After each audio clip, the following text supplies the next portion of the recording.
বীর পুরুষ লিখেছেন রবীন্দ্রনাথ ঠাকুর। মনে করো যেন বিদেশ ঘুরে মাকে নিয়ে যাচ্ছি অনেক দূরে।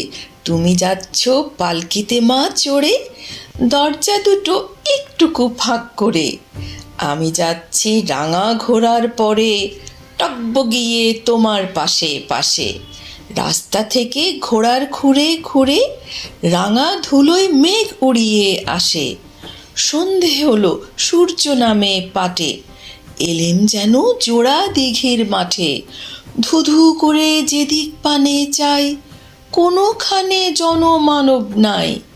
তুমি যেন আপন মনে তাই ভয় পেয়েছ, ভাবছ এলেম কোথা। আমি বলছি ভয় করো না মাগো, ওই দেখা যায় মরা নদীর সোতা।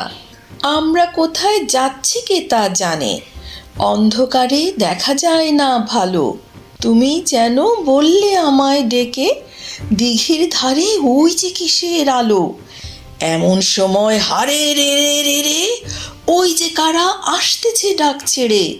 তুমি ভয়ে পালকিতে এক কোণে, ঠাকুর দেবতা স্মরণ করছো মনে।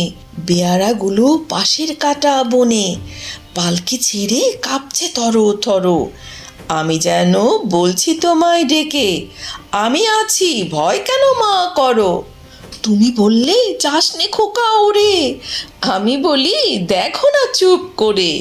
ছুটিয়ে ঘোড়া গেলেম তাদের মাঝে, ঢাল তলোয়ার ঝনঝনিয়ে বাজে। কি ভয়ানক লড়াই হলো মাঝে, শুনে তোমার গায়ে দেবে কাঁটা। কত লোক যে পালিয়ে গেল ভয়ে, কত লোকের মাথা পড়লো কাটা। এত লোকের সঙ্গে লড়াই করে ভাবছো খোকা গেলই বুঝি মরে। আমি তখন রক্ত মেখে ঘেমে বলছি এসে লড়াই গেছে থেমে। তুমি শুনে পালকি থেকে নেমে চুমো খেয়ে নিচ্ছ আমায় কোলে। বলছো ভাগ্যে খোকা সঙ্গে ছিল, কি দুর্দশায় হতো তা না হলে।